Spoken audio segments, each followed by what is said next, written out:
안녕하십니까. 대한민국을 더욱 정의롭고 민주적인 사회로 만들기 위해서 노력하고 있는 사법정의 바로 세우기 시민행동입니다.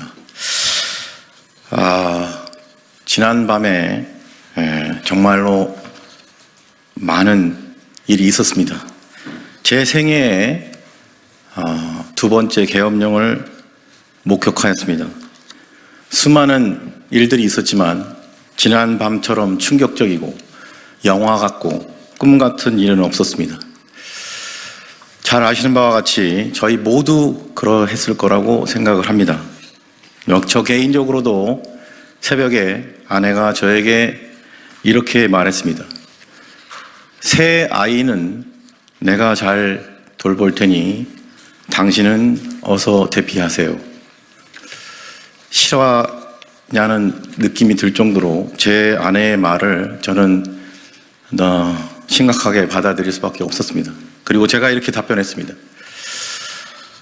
지금의 잘못된 지도자로 인하여 이런 고통을 당하는 국민적 고통 속에서 나만 혼자 대피하는 것은 맞지 않고 아이들도 아빠가 이러한 부당한 탄압에 희생이 되는 것을 자랑스러워할 것이다 라고 답을 했습니다.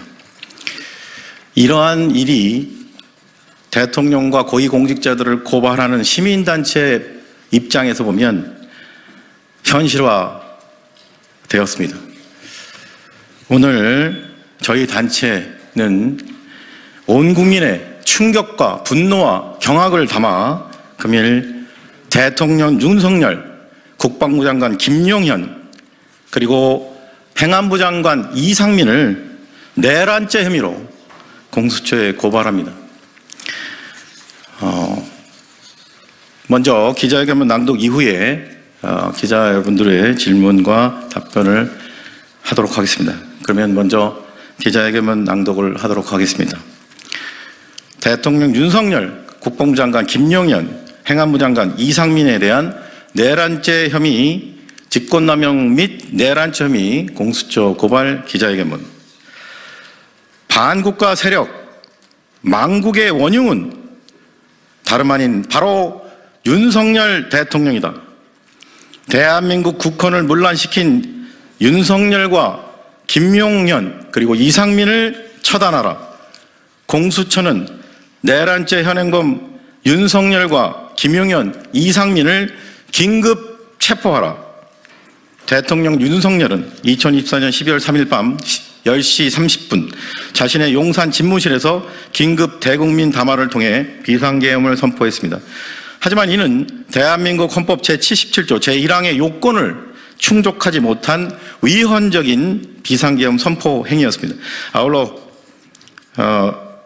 헌법 제77조 제4항에 의거 지체 없이 국회에 통과해야 함에도 불구하고 대통령은 국회에 통과하지 않았습니다. 2024년 12월 3일 밤 11시를 기해 계엄사령부는 계엄포고령을 내렸습니다. 이 과정에서 경찰이 국회 정문을 봉쇄하여 국회에 들어가려는 여야 국회의원들의 국회 진입을 가로막는 일이 발생하여 국회의원들이 국회 담장을 넘어 국회 본청에 진입하는 상황까지 벌어졌습니다. 이 과정에서 무장한 계엄군이 국회 본청 건물을 난입하고 폭동을 하였습니다. 심지어 수도방위 사령부 소속 특수임무조가 우원식 국회의장, 이재명 더불어민주당 대표, 여당인 국민의힘 대표 한동훈을 체포하려는 시도가 국회 내의 CCTV를 통해 확인되었습니다. 국회는 2024년 12월 4일 새벽 1시경 헌법 제77조 제5항에 의거 비상계엄 해제를 의결하여 즉시 이를 통과하였습니다. 대통령 윤석열은 비상계엄을 선포한 지 6시간 만인 새벽 4시 반경 국무회의 의결을 거쳐 비상계엄 해제를 국민에게 선포했습니다.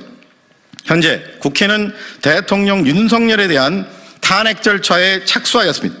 이 다음의 혐의로 피고발인 윤석열, 김용현, 이상민을 공수처에 고발합니다.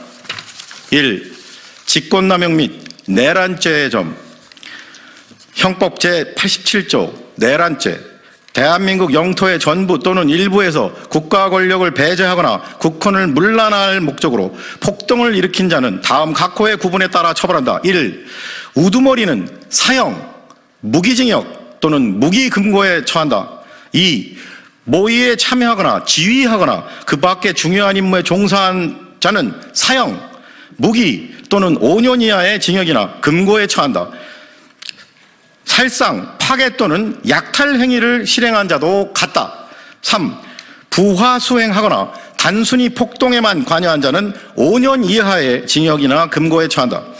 피고발인 윤석열은 대한민국 대통령으로서 헌법을 준수하고 수호해야 하는 헌법상 막중한 책무가 있음에도 불구하고 대한민국 헌법 제77조 제1항에 따른 요건이 전혀 충족되지 않은 상황에도 불구하고 반국가 세력 척결, 종북 세력 척결, 망국의 원흉이라는 비정상적인 목적을 운운하면서 국가적 비상사태라는 본인만의 망상에 사로잡혀 헌법에 위반하여 비상계엄을 선포하여 국헌을 문란하게 하였습니다. 아울러 헌법 제77조 제4항에 따라 지체 없이 국회 비상계엄 선고를 통과해야 함에도 불구하고 2024년 12월 4일 새벽 1시경 국회가 비상계엄 해제 요구안을 의결하는 시점까지도 통과하지 않았습니다. 심지어 계엄법에 따라 비상계엄 선포에 관련하여 국무회의를 거쳐야 함에도 불구하고 다수의 국무위원들이 반대함에도 불구하고 대통령이 독단적으로 비상계엄 선포를 강행하였습니다. 특히 헌법 제77조 제5항에 따라 비상계엄 선포는 대통령이 하더라도 그 유지 여부는 국회가 판단하도록 하였음에도 불구하고 군과 경찰을 동원하여 국회의원들이 국회로 진입하는 것 자체를 못하게 국회 출입문을 봉쇄하는 등 헌법 제77조 제5항에 따라 비상계엄 해제를 하지 못하게 국회의원들의 진입 자체를 가로막는 만행을 저질렀습니다. 아울러 부장한 계엄군이 국회 본청을 난입하는 등 폭동을 저질러 국권을 문란하게 할 목적으로 국회의 기능을 마비시키려 시도했습니다.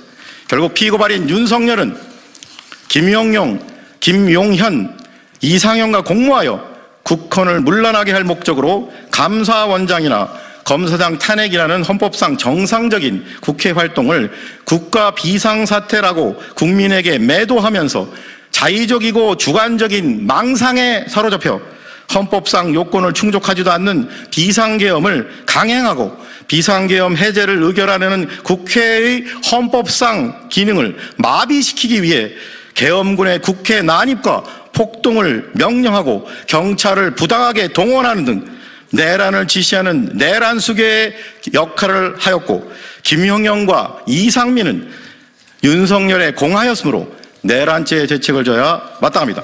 예비처럼 피고발인들을 고발하오니 법 앞에 평등이라는 헌법 규정이 국민의 한 사람인 현직 대통령과 장관들에게는 달리 적용되어 형사사법 시스템에 대한 국민의 신뢰를 더욱 붕괴시키는 일 없도록 피고발인들의 혐의에 대해 철저히 수사하고 엄중히 처벌하여 주기를 사법정의를 바라는 수많은 국민을 대신하여 강력히 촉구하는 바입니다. 2024년 12월 4일 사법정의 바로세우기 시민행동